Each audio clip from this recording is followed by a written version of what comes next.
Grabe, nakakalungkot. Madami nga ang nadurog ang puso sa naging pahayag na ito ni Kim Chu.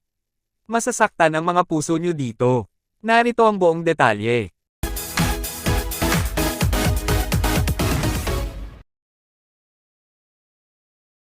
Sa naging interview nga ni Kim Chu sa ABS-CBN, ay hiningi nga nila ang pahayag ni Kim Chu patungkol sa patuloy na interviews at pag-uungkat ni Sian Lim sa past nilang dalawa.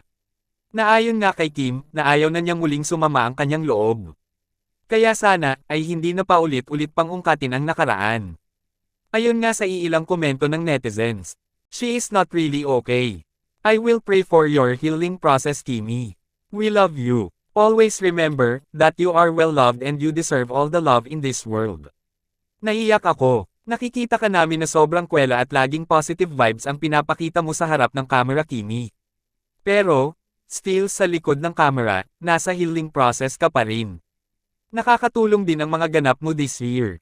Madami nga ang nakapansin na naiyak dito si Kim Chu. At bilang solid Kim Chu fan nga daw, ay talagang madudurog din ang inyong mga puso sa naramdamang bubog sa puso niya. Hindi nga madali ang pinagdadaanan ngayon ni Kim. Pero, makikita nga natin sa kanya na patuloy siyang lumalaban at siya pa nga daw ang nagbibigay ngiti at kasiyahan sa kanyang fans and supporters. At ayon nga sa mga nagmamahal kay Kim, na sana, sa katauhan ni Paolo Avellino ang siyang tunay na magmamahal sa isang Kim Chu balang araw. Kayo, anong masasabi nyo tungkol dito? Just comment down below.